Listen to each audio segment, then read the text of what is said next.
누가복음 5장 1절에서 11절 말씀입니다. 무리가 몰려와서 하나님의 말씀을 들을 때 예수는 게네사렛 호숫가에 서서 호숫가에 배 두 척이 있는 것을 보시니 어부들은 배에서 나와서 그물을 씻는지라. 예수께서 한 배에 오르시니 그 배는 시몬의 배라. 육지에서 조금 떼기를 청하시고 앉으사 배에서 무리를 가르치시더니 말씀을 마치시고 시몬에게 이르시되 깊은 데로 가서 그물을 내려 고기를 잡으라. 시몬이 대답하여 이르되 선생님, 우리들이 밤이 새도록 수고하였으되 잡은 것이 없지만은 말씀에 의지하여 내가 그물을 내리이다 하고 그렇게 하니 고기를 잡은 것이 심히 많아 그물이 찢어지는지라. 이에 다른 배에 있는 동무들에게 손짓하여 와서 도와달라 하니 그들이 와서 두 배의 채움에 잠기게 되었더라. 시몬 베드로가 이를 보고 예수의 무릎 아래 엎드려 이르되 주여, 나를 떠나소서, 나는 죄인이로소이다 하니 이는 자기 및 자기와 함께 있는 모든 사람이 고기 잡힌 것으로 말미암아 놀라고 세베대의 아들로서 시몬의 동업자인 야고보와 요한도 놀랐습니다. 예수께서 시몬에게 이르시되 무서워 말라, 이제 후로는 내가 사람을 취하리라 하시니 그들의 배들을 육지에 대고 모든 것을 버려두고 예수를 따르니라. 아멘. 오늘도 옆에 분과 우리 인사하면서 설교를 시작해 보도록 하겠습니다. 우리 옆에 분을 바라보고 옆에 분과 눈을 마주치고 이렇게 질문하면서 인사해 보도록 할게요. 외로우세요? 하고선 한번 인사해 보도록 합니다. 외로우세요?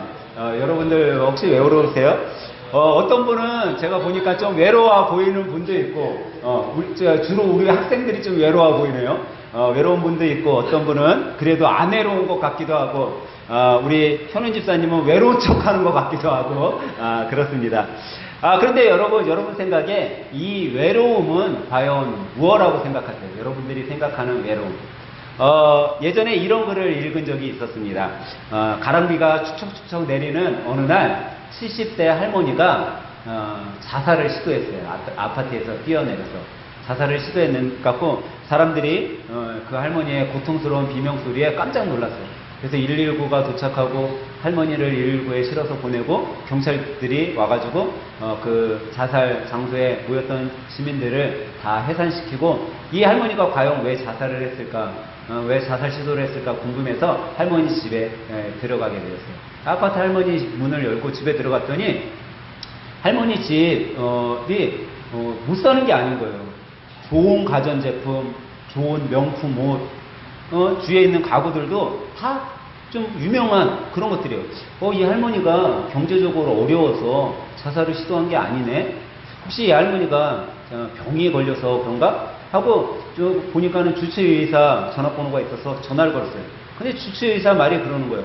이 할머니는 나이에 비해 너무나도 젊으십니다. 건강에 아무런 문제가 없어요. 라고 그러시는 거예요. 도대체 이 경찰이 아무리 생각해봐도 자살할 이유가 없는데 하다가 이 할머니의 책상 위에 하나의 수첩을 보게 되었어요.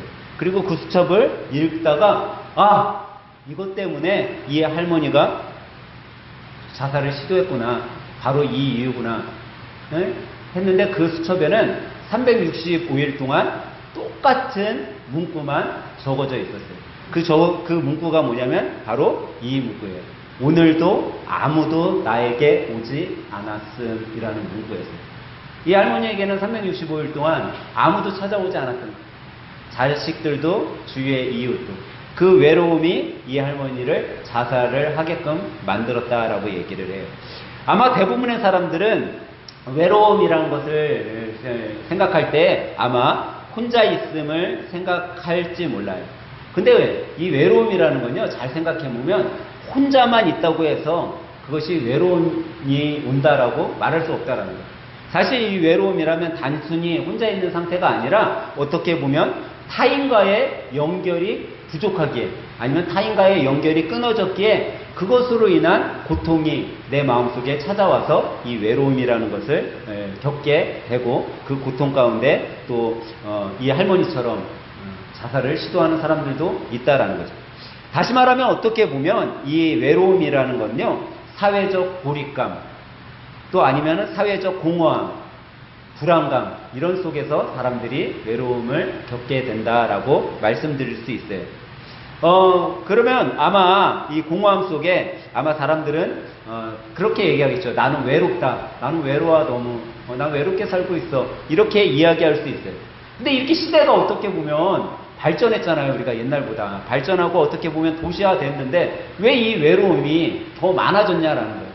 예전에는 여러분 제가 어저께 우리 사모님하고 그런 얘기를 했어요. 우리나라는 점점 아파트로 바뀌어가는 것 같아. 아파트가 엄청 많이 생겼어. 근데 여러분 한번 생각해 보세요. 옛날 우리가 어렸을 때보다 집이 많아졌어요, 적어졌어요? 엄청나게 많아졌어요. 대한민국의 인구는 많아졌어요, 줄었어요? 줄었어요. 그런데 참 신기하게도 집도 많아지고 인구는 줄었는데 집을 소유하고 있던 사람들은 오히려 별로 없다라는 거예요. 그랬더니 내가 사모님 우리나라는 이렇게 아파트로 바뀌면서 집이 이렇게 많아졌는데 이제 집이 너무너무 많으니까 집값도 좀 싸지고 우리도 집이 있어야 되지 않냐 그런 얘기를 했더니 사모님이 그런 얘기를 하는 거예요.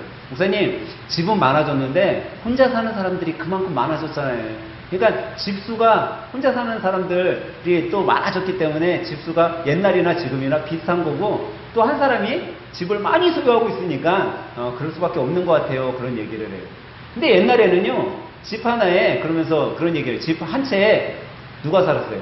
할아버지, 엄마, 아빠, 때로는 이모, 삼촌들까지 대가족이 살았었어요. 근데 시대가 발전하면서 대가족은 어디로 가고 이제 소가족이 살기 시작한대요.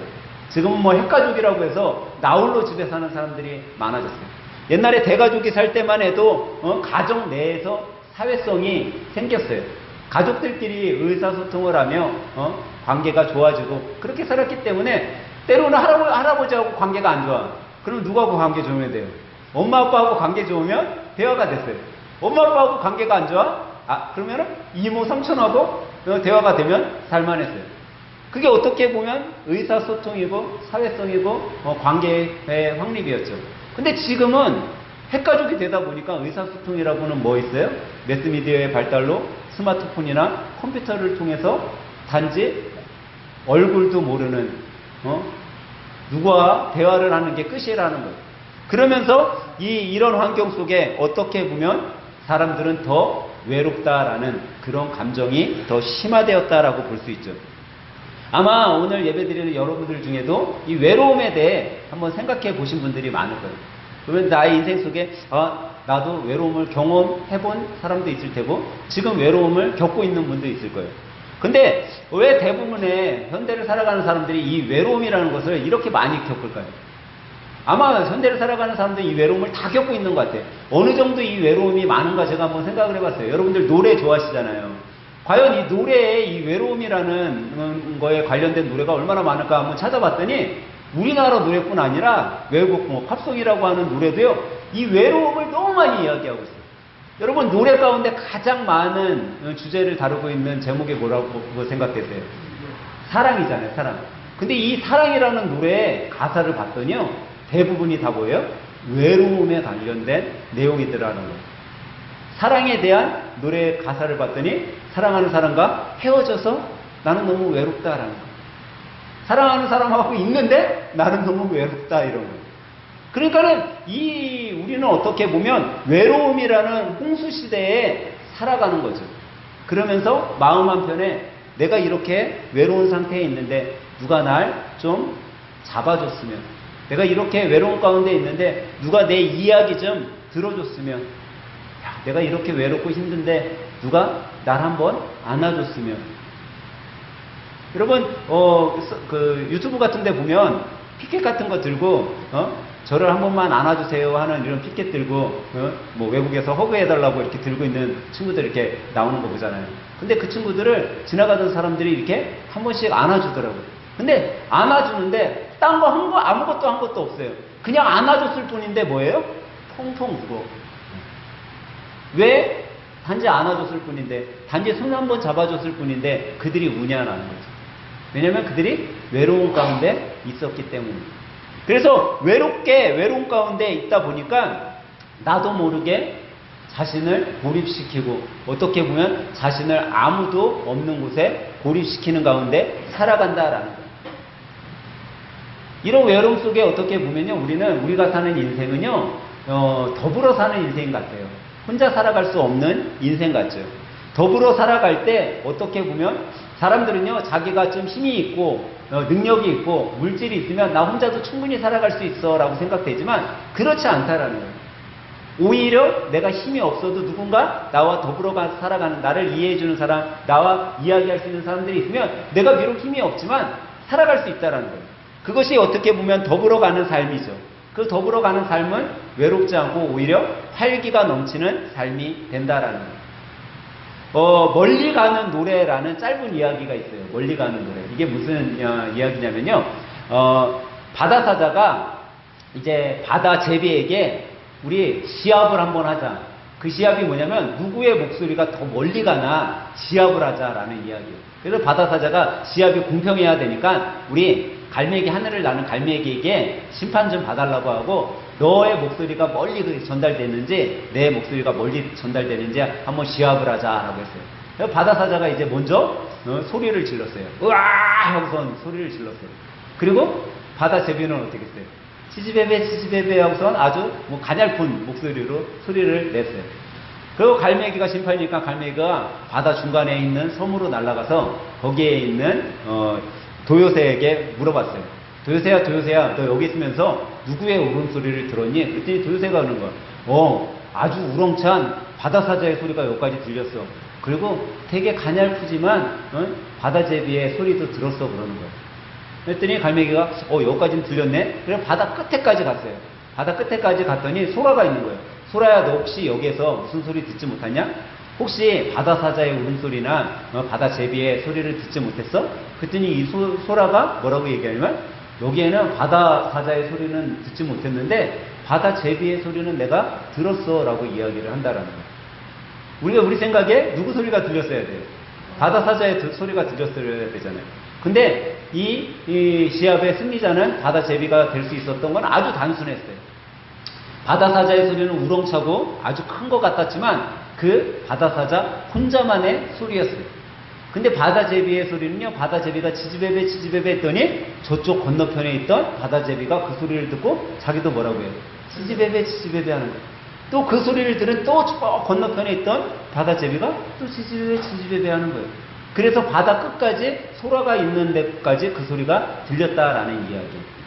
여러분, 우리가 살아가는 삶은요, 내가 아무리 거대한 공간을 만들고 내가 정말 힘있고 권력있고 야, 이 정도면 나 혼자 충분히 살아갈 수 있어 라고 한다 할지라도 그곳에는요, 외로움이 있다라는 거예요. 그 외로움은요, 나를 살아가지 못하게 해요. 근데 우리가 너무 가냘플 것 같고 쓰러질 것 같고 정말 저 바다 끝까지 전달되지 않을 것 같은 그런 환경 속에 살아가는 바다제비 같다 할지라도 내가 누군가와 더불어 살아갈 때 그 삶에는요, 힘이 있고 생명이 있고 활기차게 된다라는 거죠.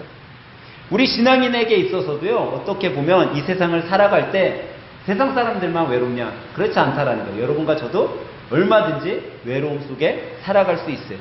근데 우리는요, 세상 사람과 다른 삶을 찾아서 살아가야 된다라는 거죠. 그래서 오늘은요, 예수님과 제자들이 만난 이 사건을 통해서 우리가 외로움을 한번 들여다보려고 해요. 우리에게 오는 이 외로움, 과연 오늘 본문 속에서는 우리들에게 어떻게 이야기를 할까? 저는 오늘 여러분과 제가 살펴본 이 장면 속에 좀 다른 각도로 아마 많은 분들이 오늘 본문 말씀 잘 하시는 말씀이잖아요. 이 말씀을 다 들어서 알고는 있을 거예요. 근데 그거를 좀 다른 각도에서 한번 살펴봤어요. 오늘 본문 내용 여러분 뭐죠? 우리가 잘 아는 말씀이에요. 이미 수많은 지역에서 예수님은요, 기적과 이적을 행하셨어요. 그러니까 사람들은 예수님에 대해서 알까요, 모를까요?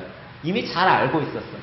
그래서 예수님이 가는 곳이라면 수많은 군중들이 따라다녔어요. 이제 예수님이 어디까지 오셨죠? 오늘 본문에 봤더니 게네사렛 호숫가에까지 오셨어요.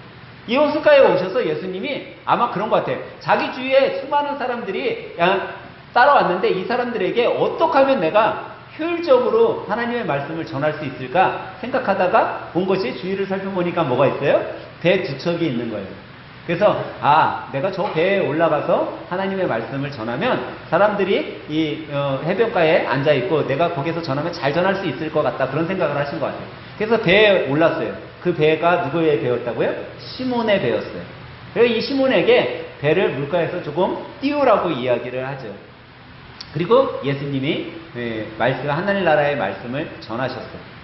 근데 말씀이 끝나고 난 다음에 이 배의 주인이었던 시몬에게 뭐라고 얘기를 해요? 시몬아, 깊은 데에 가서 그물을 내리라 라고 얘기를 해요. 그 이야기를 들은 시몬은 또 뭐라고 얘기해요? 예수님, 제가 밤이 새도록 고기를 잡았지만 잡은 것이 하나도 없었어요. 하지만 예수님이 그렇게 말씀하시니 그 말씀에 내가 의지해서 깊은 데에 가서 그물을 내리겠습니다 라고 순종을 하는 장면이 나오죠. 그리고 났더니 무슨 일이 일어났어요? 그물이 찢어질 정도로 고기가 잡힌 거예요. 자기 배로는 감당이 안 되니까 동료 배들을 불러서 잡았어요. 근데 오늘 본문에 뭐라고 얘기해요? 배가 어떻게 됐다고요? 배가 잠길 정도가 되었다라는 거예요.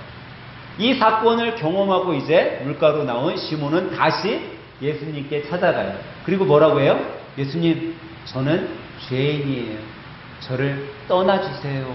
이 장면이 우리가 읽었던 말씀이죠.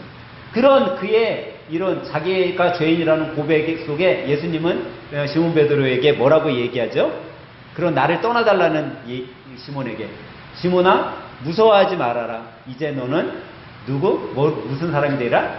사람을 하나님께로 인도하는, 사람을 취하는 그런 너는 종이 될 것이다 라고 이야기를 해요. 근데 우리가 이 본문 말씀, 지금 제가 방금 읽어드린 말씀이 마태복음에도 나오죠. 사복음서에 이 비슷한 장면들이 많이 나와요. 특별히 마태복음 4장 19절은 여러분들이 잘 아는 말씀으로 예수님의 말씀을 이야기하고 있어요. 예수님이 말씀하실 때 뭐라고 말씀하셨냐면, 나를 따라오라, 내가 너희를 사람 낚는 어부가 되게 하리라 하십니다. 시몬에게 이제 너 고기 잡는 어부가 아닌 사람 낚는 어부가 되게 해주겠다라는 말씀이 여러분과 오늘 제가 본 말씀이에요. 너무나 잘 아는 우리의 예수님의 행적 가운데 한 부분이죠. 근데 여러분과 제가 이 장면 속에 한번 여러분과 제가 서 있다라고 생각을 해보세요. 그리고 예수님이 시몬에게 했던 그 질문을 여러분과 저에게 했다라고 생각을 해보세요. 그러면 여러분과 제가 예수님이 그렇게 말씀하시니까 저 그렇게 행하도록 할게요, 시몬 베드로처럼 얘기했겠냐? 아니면 저 젊은 사람, 어부의 일 아무것도 못하는 사람이 내가 그래도 일평생 어부 일을 했는데 나한테 저거를 해보라고 해? 하고선 나 안 할래요 라고 했을까? 여러분 한번 생각해 보자라는 거죠. 근데 오늘 보니까요, 이 시몬은요, 어떻게 보면 어부 베테랑이잖아요.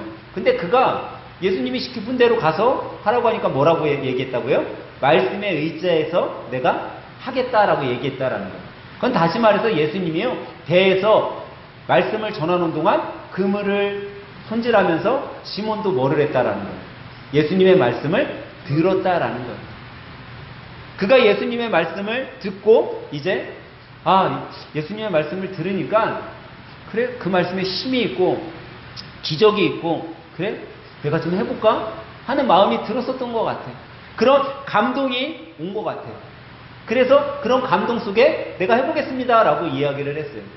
근데 이 시몬 베드로는요, 그 마음속에 전적으로 예수님을 신뢰한 것 같지는 않아요. 만약에 전적으로 신뢰했다면 예수님이 이제 깊은 데를 가서 그물을 내리라고 하고 고기를 잡았어도 그는 그 확신 가운데 예수님을 만났을 거예요. 근데 그가 고기를 잡고 돌아와서는 뭐라고 고백했다고요? 예수님, 저는 죄인입니다. 그러니까 예수님의 말씀을 듣고 감동이 생겨서 깊은 데에 가서 그물을 내렸지만, 설사 이게 되겠어? 내가 평생을 고기를 잡았는데 깊은 데에 가서 잡는다는 건 말도 안 돼 라고 생각했던 그 마음속에 어떻게 보면 자기의 경험과 우월감 속에 예수님의 말씀 속에 행하기는 행했지만, 사람들이 다 쳐다보고 있는데, 예수님의 말씀을 듣고 사람들이 저러고 있는데, 어떻게 내가 안 한다고 이야기할 수 있어? 해야지. 그런 마음 속에 한 거인 것 같아요. 그러고 났는데 이 기적을 체험하니까 그제서야 이제 내가 죄인임을 깨닫게 되었던 거죠. 그리고 예수님께 찾아와, 예수님, 저는 죄인이에요. 저를 떠나주세요 라고 했다라는 거죠. 여러분, 우리의 삶에 우리가 그렇게 살아가고 있지 않냐라는 거예요. 여러분과 제가 세상을 살아가면서 예수님의 말씀을 들었어요. 그리고 그 말씀이 나에게 감동이 왔어요. 아, 이거 예수님이 나에게 주신 말씀이구나. 그리고 내가 그걸 행해요. 그리고 주님의 역사하심까지도 경험했어요. 근데 우리가 어떻게 살아가고 있냐라는 거예요. 시몬처럼 주님, 나는 죄인이에요 라는 이 고백을 하면서 살아가는지, 아니면 예수님께, 예수님, 저는 아직도 배가 고파요. 더 많은 물고기 잡아야 돼요. 저는 더 좋은 환경 속에 더 좋은 차를 타고 다녀야 돼요. 예수님, 저는 아직 많이 배가 고프니까 저를 채워주세요 하며 살아가고 있지 않냐라는 거예요. 한번 우리는 우리의 삶을 되돌아 봐야 된다라는 거죠. 여러분, 외로움이 언제 밀려온다라고 생각되세요? 외로움. 여러분들은 과연 내가 인생을 살아갈 때 나 왜 외롭지? 아마 많은 사람들이요, 자신이 처음 계획하고 생각했었던 일들이 잘 안 되면 외로움이 밀려온다라고 그런대요. 그러니까 내가 계획했던 일들이 잘 되고 좀 탄탄하게 갔으면 좋겠는데 그것들이 무너지고 내가 생각했던 것과는 전혀 딴판으로 내가 생각했던 사업체가 전혀 다르게 갈 때 외로움이 온다라는 거예요. 근데 한번 생각해 보세요, 여러분. 우리가 그러면 계획했던 일이 잘 되고 탄탄대로로 가면 외로움이 안 오겠냐라는 거예요. 정말 잘 나가고 그러면 전혀 나는 외롭지 않을 것 같냐라는 거죠. 근데 그렇지 않다라는 거예요. 참 신기하게. 여러분, 우리 주위에 많은 기성세대들을 보면요, 그런 것들을 보게 된대요. 지금 기성세대분들, 아니면 지금 이제 노년으로 들어갔던 우리의 부모님들 세대를 보면 그들의 삶이요, 어떻게 보면은 이런 삶이래요. 그들은요, 다른 것을 보고 달려간 것이 아니라 오직 경제적인 회복을 위해 달려간 세대래요. 왜 그들이 그렇게 경제적인 것에 매달려서 올인하고 살았냐면 자기가 가난 속에서 자라왔잖아요. 그러니까 내 자녀들, 내 후손들에게는 이 가난을 물려주고 싶지 않은 거예요. 그래서 오로지 돈 버는 일에 나의 인생을 올인했어요. 이 경제적인 것에 올인하다 보니까 친구도, 친척도, 주위에 있는 사람들도 전혀 돌아볼 시간도 없었어요. 근데 이제 좀 어느 정도 물고기도 많이 잡았어. 이제 경제적으로도 좀 힘이 생겼어. 그래서 주위를 둘러보니 내 주위에 뭐가 있어요? 아무도 남아있지 않아. 친구도, 친척도 내 주위엔 아무것도 남아있지 않아.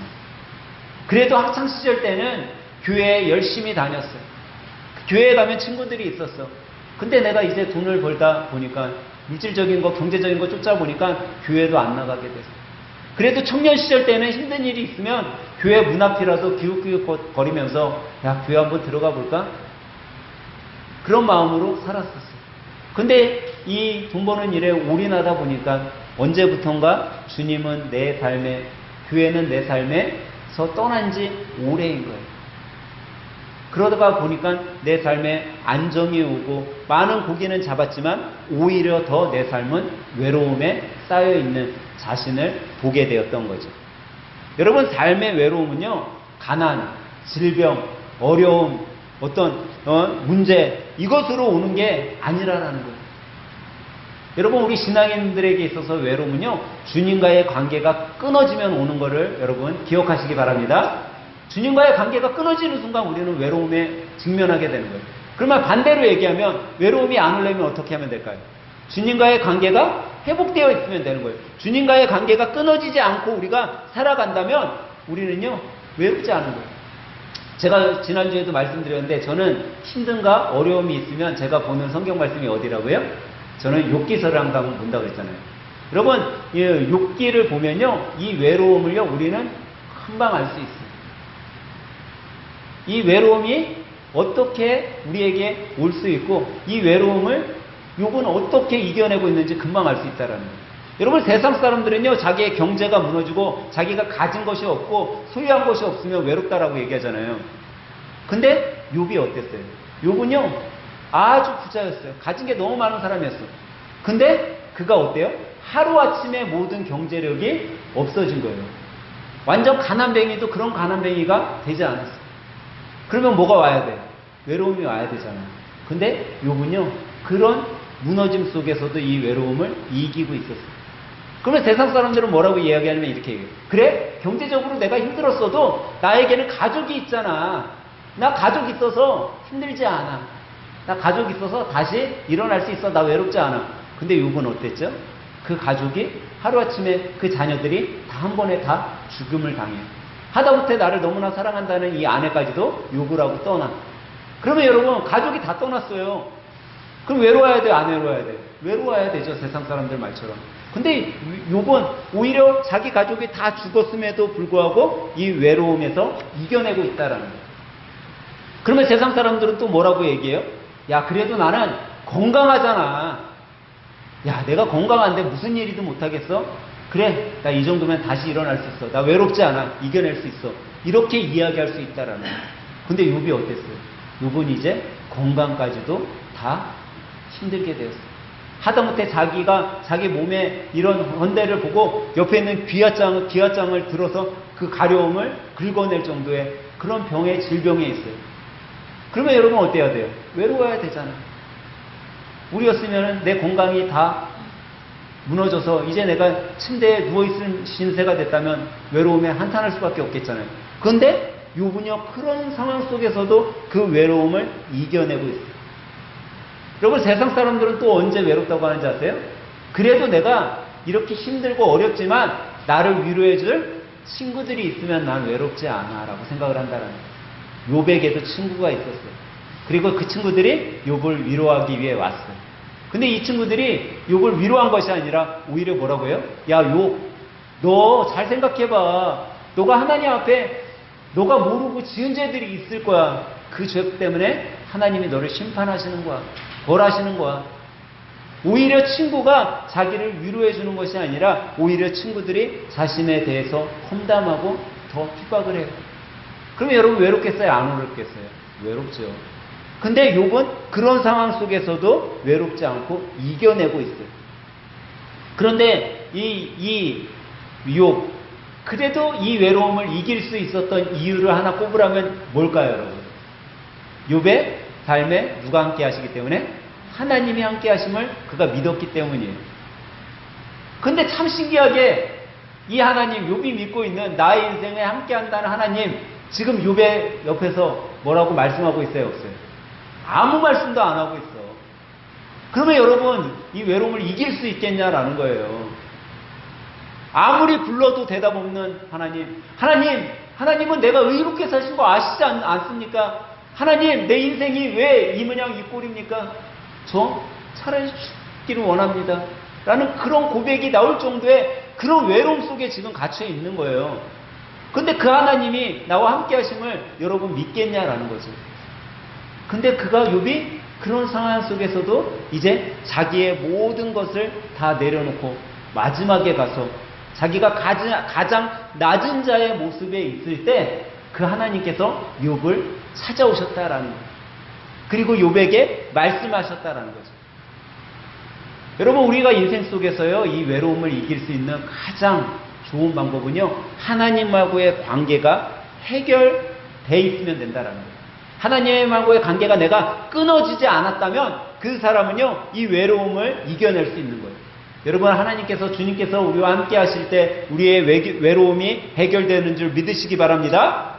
오늘 본문은요, 어떻게 보면 이 시몬의 모습 속에 여러분과 제가 어떻게 하면 내 인생에 찾아온 외로움, 아니면 지금 나의 외로움을 이겨낼 수 있는 그 해결 방법을 우리들에게 제시해주고 있는 거죠. 여러분, 시몬은요, 어쩌면 지금 정말 외로운 상태일 수 있어요. 여러분 잘 모르겠죠? 왜 시몬이 외로울까?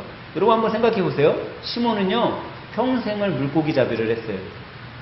평생을 여러분들이 한 직장에서 생활을 했다고 생각해 보세요. 한 사업만 했다라고 생각해 보세요. 여러분 달인이겠어요? 안 달인이겠어요? 달인이죠. 아마 주위에 있는 친구들이 그랬을지도 몰라요. 야, 시몬, 너 물고기 잡이 달인이라면서, 야, 니 쫓아서 내가 오늘 낚시했다가 호탕만 쳤잖아. 응? 야, 너 그렇게 잘한다며. 우리 친구들 다 데리고 너 쫓아갔는데 물고기는 그냥 물고기 한 마리도 못 잡고 이게 뭐냐. 그런 소리를 들었을지 몰라요. 아마 그런 소리 속에 오히려 더 그의 마음은 외로움에 가득했을지 몰라요. 그런데 그때 예수님이 자기 배에서 뭔가 이야기를 하는데 하나님의 말씀이라고 전하고 하나님의 나라라고 이야기하는데 그 말씀이 나에게 이 시몬의 마음을 두드렸는지 모르겠어요. 그 마음이 감동되게 자기 마음에 오기 시작을 했어요. 그랬더니 이 외로움의 마음이 전환된 것 같아요. 여러분, 외로움이 어떻게 이 시몬의 마음속에 이 찾아왔던 외로움이 어떻게 해결되고 있는지 아세요? 첫 번째는요, 이 시몬의 외로움은요, 예수님을 만났기 때문에 해결된 거예요. 예수님을 만나지 않았으면 이 외로움은 해결되지 않았어요. 그가 예수님을 만나니까 예수님의 말씀 속에 자기 마음속에 감동이 찾아오고 자기 마음에 두드림이 있고 울림이 있고 자기 주위에 있는 친구들이 야, 너 달인이라며 이렇게 핀잔했을지 모르겠지만 그런 핀잔도 조금씩 사그러들기 시작했어요. 이 시몬은 또 어떻게 자기의 외로움을 이긴 줄 아세요? 그가 자기의 것을 내려놓았기 때문에 이 외로움에서 이길 수 있었던 거예요. 처음 보는 젊은 예수라는 사람이 자기에게 와서 뭘 달라고 해요? 너 배 좀 쓰겠다. 야, 나 너 배 좀 쓸게. 라고 이야기를 했어요. 가뜩이나 고기도 한 마리도 못 잡아서 짜증이 나 죽겠는데, 예? 제가 가뜩이나 여름 날씨에 장사도 하나도 안 되고 파리만 날리고 그 따다닥 그거 갖고서 목이나 잡고 있는데 제가 가가지고 현우 집사님 저기 나 광어 대짜 한 마리 먹고 싶으니까 빨리 좀 떠봐. 그랬다고 얘기해 보세요.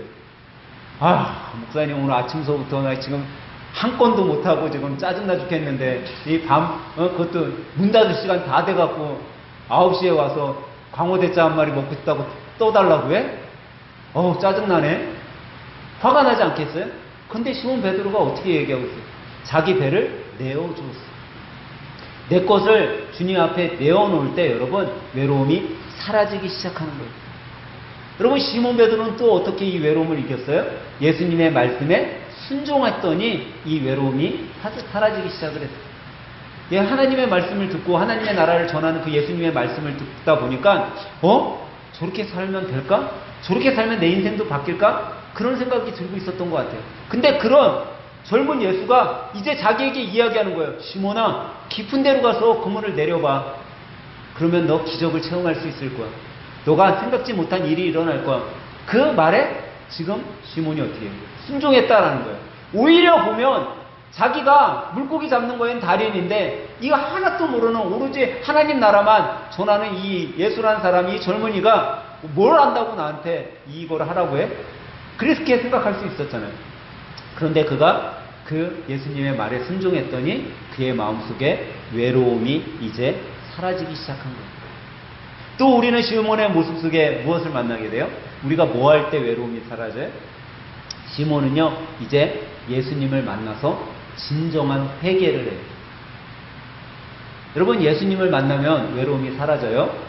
예수님께 내 것을 내려놓고 드렸더니 외로움이 사라졌어요. 예수님의 말씀에 순종했더니 외로움이 사라지기 시작했어요.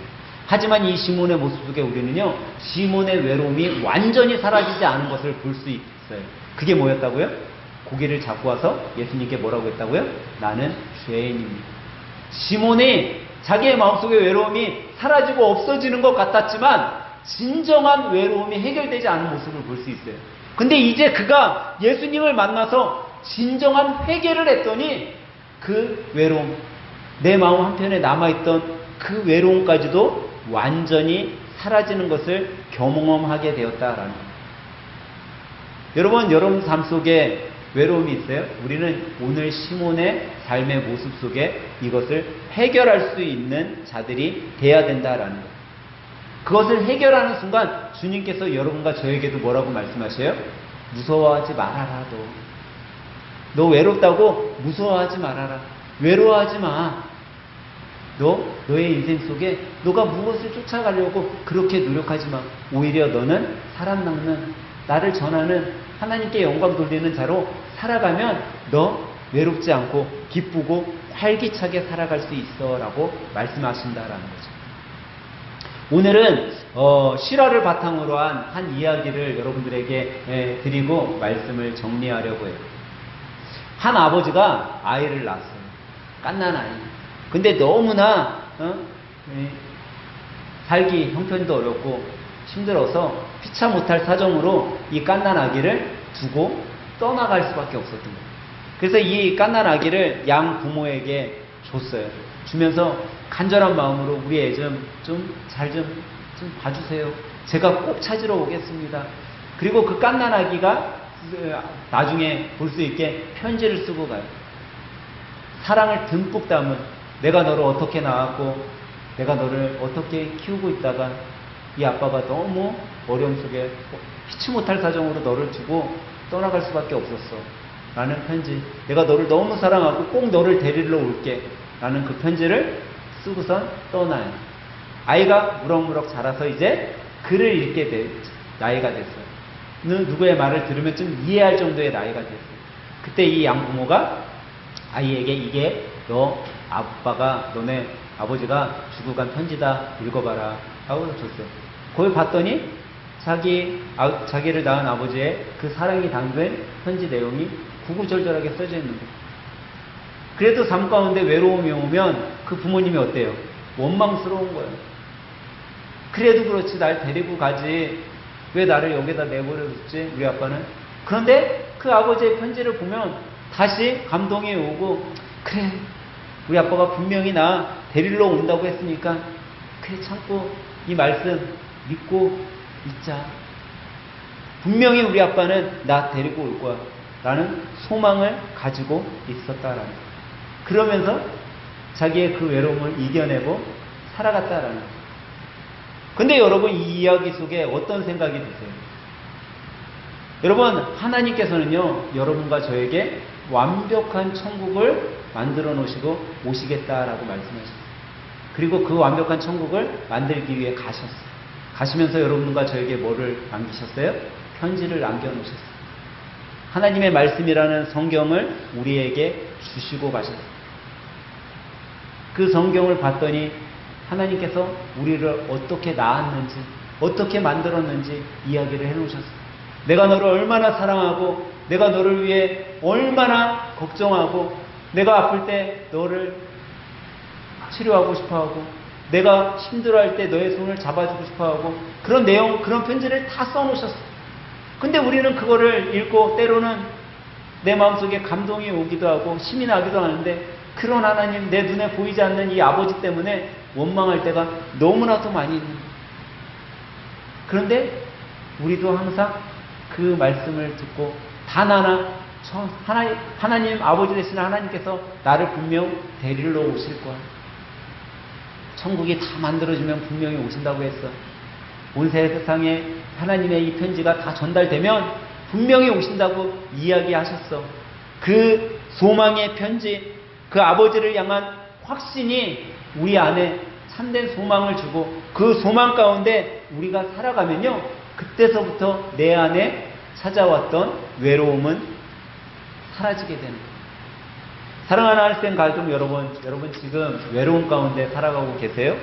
만약 조금이라도 이 외로움이 내 안에 있다고 느껴지신다면 오늘 시몬을 통해 이 외로움을 이겨내시길 주님의 이름으로 간절히 부탁드립니다. 시몬은 그 예수님을 만났기 때문에 이 외로움을 이겨낼 수 있었습니다. 시몬이 만났던 예수님을 여러분과 제가 만나길 간절히 소망합니다. 시몬이 자신의 것을 내려놓았을 때 이 외로움을 이겼던 것처럼 여러분과 저도 내가 정말 움켜쥐려고 하는 그것을 한번 주님 앞에 내려놓길 바랍니다. 시몬이 예수님의 말씀을 들었던 것처럼 여러분, 우리가 주님의 말씀을 듣기를 원해요. 그 말씀을 듣고 시몬이 순종했을 때 기적을 경험했던 것처럼 여러분과 제가 주님의 말씀을 들은 것에 족하지 않고 그 말씀에 순종하시길 바라요. 그리고 예수님의 제자로 살아간다면 분명 우리 삶에 찾아왔던 모든 외로움과 공허함과 아픔을요, 주님께서 단번에 씻어주셔서 우리가 그 외로움을 떨쳐버리고 기쁨과 행복 속에 활기 있고 생명력 있는 인생으로 살아가게 될 줄 믿으시기 바랍니다. 이번 한 주 그런 축복의 삶을 살아가는 하늘생 가족들 여러분 다 되시길 예수님의 이름으로 간절히 축원합니다.